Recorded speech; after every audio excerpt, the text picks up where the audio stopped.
وَإِذْ قُلْنَا، اور جب ہم نے کہا، لِلْمَلَائِكَةِ فرشتوں کو، تسجدوا لآدم سجدہ کیجیے آدم کو، فسجدوا پس سجدہ کیا، الا ابلیس مگر سوائے ابلیس کے، ابا غرور میں آ گیا، واستکبر اس نے تکبر کیا، وَكَانَ مِنَ الْكَافِرِينَ اور وہ کافروں میں سے ہو گیا۔ وَقُلْنَا اور ہم نے کہا، یا آدم اے آدم، مسکن تو رہائش اختیار کر، تو سکونت اختیار کر، انتا تو، وزوجک اور تیری بیوی، الجنہ جنہ میں، وکلا منہا اور یہ جو ہے تسنیہ کا صیغہ، اور کھائیے منہا اس میں سے، رغدن حیث شئتما جو تم چاہتے ہو اپنی رغبت کے مطابق، ولا تقربا پر مت جائیے گا، ہذه الشجرہ اس درخت کے پاس، فتکونا من الظالمین تو تم ہو جاؤ گے ظالموں میں سے۔ تو اب جو ہے ہم نے آدم کو کہا کہ تو اور تیری بیوی جو ہے وہ کھاؤ پیو، جنت میں رہو، جو جہاں سے تم چاہتے ہو، لیکن اس درخت کے قریب مت جانا ورنہ تم ظالموں میں سے ہو جاؤ گے۔ تو پچھلی جو آیت آپ لوگوں نے دیکھی کہ جب فرشتوں کو کہا گیا کہ سجدہ کرے، اب یہ سجدہ عبودیت کا سجدہ نہیں ہے، یہ سجدہ جو ہے یہ سجدہ ہے ایک رسپیکٹ کا سجدہ، ٹھیک ہے، اپنے آپ سے برتر مان لینا۔ جیسے ہم دیکھتے ہیں کہ ایک شخص چھوٹا ہے وہ بڑے کی رسپیکٹ کرتا ہے، بڑے کے آگے ہم نے اونچی آواز میں بات نہیں کرنا، بڑوں سے ہم نے جا کے سلام کرنا ہے۔ کچھ رسپیکٹس ہوتی ہیں جو ہم اپنے بزرگوں کو، اپنے سے بڑوں کو، اپنے سے سینئرز کو دیتے ہیں، تو بالکل ایسے ہی رسپیکٹ تھی جو کہ حضرت آدم کے لیے طلب کی اللہ تبارک و تعالیٰ نے فرشتوں سے۔ تو تمام فرشتوں نے وہ جو ہے سجدہ جس کو ہم سجدہ کہتے ہیں، عزت والا، احترام والا، ان کے سامنے جھکے تھوڑا سجدہ جو ہے انہوں نے کیا، لیکن ابلیس کے علاوہ۔ کیوں؟ ابا وہ تکبر میں پڑ گیا۔ ابلیس تھا کون؟ ابلیس ایک جن تھا، ٹھیک ہے، اور وہ جو ہے اس قدر عبادت گزار تھا کہ اس کا فرشتوں میں اٹھنا بیٹھنا تھا، جنت میں وہ رہا کرتا تھا۔ تو ابلیس جو ہے وہ غرور کے اندر آ گیا، وہ تکبر کے اندر آ گیا، ابا واستکبر اس نے انکار کیا، واستکبر اور تکبر کیا۔ انکار کرنا، نفی کرنا اور تکبر کرنا، یہ دونوں سرکشی کی علامات ہیں، تو اس نے وہ سرکشی کی اور وہ جھٹلانے، کفر کہتے ہیں جھٹلا دینا کسی چیز کو، ٹھیک ہے، وہ کافروں میں سے ہو گیا۔ پھر حضرت آدم کو جب جنت میں بھیجا گیا، ظاہر سی بات ہے شیطان کو نکال دیا گیا تھا، اور شیطان اب اس چیز پہ بہت زیادہ غصے تھا کہ آدم جو ہے وہ اب جنت میں پہنچ گیا، مجھے جنت سے نکال دیا گیا، حالانکہ میں تو اتنا بڑا عبادت گزار ہوں، میرا تو فرشتوں میں اٹھنا بیٹھنا تھا، جنت تو میرا گھر تھا، تو مجھے کیوں نکال دیا گیا؟ تو پھر شیطان نے اپنے وہی شیطانی ہیلے بہانے شروع کر دیے، فَأَزَلَّهُمَا پس پھسلایا، الشیطان شیطان نے، انہا اخرجہما اس سے، اور پھر نکالا ان دونوں کو، مما کانا فیہ جس میں وہ تھے، جس جگہ میں تھے وہاں سے پھسلا کے انہیں نکال دیا۔ وَقُلْ اهْبِطُوا ہم نے کہا نکل جاؤ، بَعْضُكُمْ لِبَعْضٍ عَدُوٌّ تم میں سے، نہبتو کا مطلب اتر جاؤ، یعنی دنیا کے اندر چلے جاؤ، زمین کے اندر چلے جاؤ، تم میں سے بعض کے عدو ہوں گے، دشمن ہوں گے، وَلَكُمْ فِي الْأَرْضِ اور زمین ہوگی تمہارے لیے، مستقر ٹھکانہ، ومتاع الی حین اور اس میں اسباب مہیا ہوں گے ایک وقت مقررہ تک، یعنی زمین تمہارے لیے ٹھکانہ ہے اور ایک حد مقررہ تک اس میں تمہارے پاس متاع حیات بھی ہوگا۔ فَتَلَقَّىٰ آدَمُ پس سکھائے آدم کو، میں ربی سیکھے آدم نے اپنے رب سے، کلمات فتاب علیہ تو اللہ تبارک و تعالیٰ نے ان کی توبہ کو قبول کر لیا، انہ هو التواب الرحیم بے شک وہ توبہ قبول کرنے والا اور رحم کرنے والا ہے۔ حضرت آدم علیہ السلام کو جب اتارا گیا، حضرت آدم علیہ السلام علیحدہ مقامات پر تھے، بہت ایسا تھا کہ بہت روتے رہے، اداسی تھی، تنہائی تھی، اس کے علاوہ اللہ تبارک و تعالیٰ کے سامنے شرمندگی تھی، ایک بہت بڑے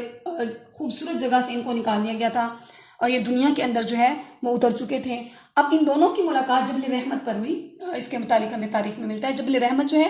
یہ مکہ مکرمہ کے قریب میدان عرفات میں ہے۔ میدان عرفات کون سی جگہ ہے؟ وہ جگہ جہاں پر حاجی اب حج کا خطبہ سنتے ہیں، یہ وہی جگہ ہے جہاں پر جو ہے یعنی اس ایریا کے اندر اگر کوئی شخص چلا جائے گا تو اس کی حج قبول ہوگی، اور جو اس عرفات کے میدان سے باہر رہ جائے گا تو اس کی حج قبول نہیں ہوگی۔ اس کے علاوہ عرفات وہی میدان ہے جہاں پر ہم اپنے نامہ اعمال لے کر جائیں گے، ٹھیک ہے، قیامت کے دن سب لوگ اپنی جزا اور سزا کے لیے وہیں پر جمع ہوں گے، اور پھر اللہ تبارک و تعالیٰ ان کے درمیان جو ہے وہ فیصلہ کریں گے۔ تو وہاں پہ جبل رحمت ہے جہاں پر ان دونوں حضرت آدم اور حضرت حوا کی ملاقات ہوئی تھی، اور پھر انہوں نے اپنے رب سے وہ کلمات سیکھے اور پھر اللہ نے ان کی توبہ قبول کری۔ وہ کلمات کون سے تھے میں ابھی آپ لوگوں کو بتاؤں گی، وہ آیات بھی دکھاؤں گی، کیونکہ قصہ آدم اور ابلیس کا صرف اسی پارے کے اندر نہیں ہے، اس کے علاوہ اور بھی بہت سارے پاروں کے اندر ہے، تو دو اور جگہوں سے میں آپ کو ڈسکس کروں گی۔ اگر آپ کے پاس ترجمے والے قرآن پاک ہیں اور ہر گھر میں ہوتے ہیں، ضرور ہونے چاہیے، نہیں بھی ہیں تو نیٹ پہ آج کل ساری فیسلٹیز اویلیبل ہیں، آپ ان کا ترجمہ دیکھیے، ٹھیک ہے، ان آیات کا بھی، اور اس کا ترجمہ نوٹ کر لیجئے، اور پھر اس کو پڑھیے بھی صحیح پورا قصہ آدم اور ابلیس، ترجمہ پڑھنے سے بھی میں بہت سارا اسے آئیڈیا ہو جاتا ہے۔ اور سیکنڈ یہ کہ جہاں پر اگر آپ کو کہیں پہ وضاحت کرنی پڑتی ہے تو آپ اس آیت کی جو حوالہ ہے وہ اپنی ان آیات کی تشریح کے دوران جو ہے وہ آپ لکھ سکتی ہیں۔ قُلْ اهْبِطُوا، ہم نے کہا قُلْ اهْبِطُوا مِنْهَا جَمِيعًا، ہم نے کہا اتر جاؤ تم سب، فَإِمَّا يَأْتِيَنَّكُم مِّنِّي هُدًى، اور جب تمہارے پاس آئے گی میری طرف سے ہدایت، فَمَن تَبِعَ، پس تم میں سے جس کسی نے پیروی کی، تابعہ کہتے ہیں پیروی کرنا، اتباع اسی سے نکلا ہے، اتباع کا کیا مطلب ہے؟ پیروی کرنا۔ فمن تابعہ، جس نے پیروی کی، ہدایت کی، فلا خوف، تو نہ ہوگا اس پہ خوف، علیہم ولا ہم یحزنون، اور نہ ہی وہ غمگین ہوں گے۔ اللہ تبارک و تعالیٰ نے کہا کہ زمین میں جاؤ سب کے سب، اور وہاں پر ہم تمہارے لیے ہدایت بھیجیں گے، جس نے اس ہدایت کی پیروی کی تو وہ کیا ہوگا؟ جس نے میں اس کو ہدایت بھیجوں اس کی پیروی کی تو اس کے لیے نہ غم ہوگا اور نہ ہی خوف ہوگا۔ والذین کفروا، لیکن وہ لوگ جنہوں نے کفر کیا، وکذبوا بآیاتنا، اور ہماری آیات کو جھٹلایا، اولئک اصحاب النار، تو یہی لوگ ہیں جو جہنمی ہیں، ہم فیہا خالدون، اس میں ہمیشہ رہیں گے۔ ہاں جی، تو یہ میں آپ کو بتا رہی تھی کہ قصہ آدم اور ابلیس 2-3 اور جگہوں پر بھی کافی ڈیٹیل کے ساتھ ڈسکس ہے، تو 2 اور آیات جو ہے میں آپ کو دکھانا چاہ رہی ہوں، آپ جو ہے ان کو نوٹ کر لیں۔ یہ آپ کو پارہ نظر آ رہا ہے، پارہ نمبر 8 ہے، اور اس کی صورت ہے آراف، ٹھیک ہے۔ نصف پارہ جو ہی ختم ہوتا ہے، تیسرا نصف جو ہے نصف پارہ ختم ہوتا ہے، یعنی اگلا آدھا حصہ جو شروع ہوتا ہے اس کے بالکل سٹارٹ میں ہے۔ یہاں سے آپ دیکھیے، وَلَقَدْ خَلَقْنَاكُمْ، اور پھر ہم نے تمہیں پیدا کیا، ثُمَّ صَوَّرْنَاكُمْ، اور پھر تمہیں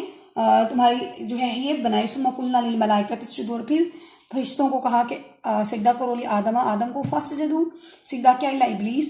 سوائے ابلیس کے، لم یکن من الساجدین، اور وہ سجدہ کرنے والوں میں سے نہ ہوا۔ قَالَ، کہا، مَا مَنَعَكَ أَلَّا تَسْجُدَ إِذْ أَمَرْتُكَ، کہ تمہیں کس نے منع کیا جب تمہیں حکم دیا گیا سجدے کا؟ قَالَ، کہا، أَنَا خَيْرٌ مِّنْهُ، میں اس سے بہتر ہوں، یعنی میں آدم سے بہتر ہوں۔ خَلَقْتَنِي مِن نَارٍ، اس کو کیا تھی کہ میں آگ سے پیدا ہوا، وَخَلَقْتَهُ مِن طِين، اور آدم جو ہے وہ مٹی سے بنایا ہے۔ قَالَ، تو اللہ تبارک نے کہا، فَاهْبِطْ مِنْهَا فَإِمَّا يَكُونُ لَكَ أَن تَتَكَبَّرَ فِيهَا فَاخْرُجْ إِنَّكَ مِنَ الصَّاغِرِينَ، تو یہ ساری آپ کو وہی قصہ آدم اور ابلیس نظر آ رہا ہے، ٹھیک ہے، سارے کا سارا، اور یہ یہاں تک آپ کے پاس جو ہے آ رہا ہے۔ اب وہ کون سے الفاظ تھے، میں نے آپ کو بتایا تھا کہ میں آپ کو بتاؤں گی وہ کون سے الفاظ تھے جو کہ حضرت آدم نے بولے تو ان کی توبہ قبول ہوئی، آپ کو نظر آ رہا ہے، ربنا ظلمنا انفسنا وان لم تغفر لنا وترحمنا لنکونن من الخاسرین، کہ اے ہمارے رب، ہم نے اپنی جانوں پر ظلم کیا، اگر تو نے ہم پر مہربانی نہ کی اور ہم پر رحم نہ کیا، اگر تو نے ہمیں نہ بخشا اور ہم پر رحم نہ کیا تو بے شک ہم خسارہ اٹھانے والوں میں سے ہو جائیں گے۔ ٹھیک ہے، یہ 25 نمبر تک ہے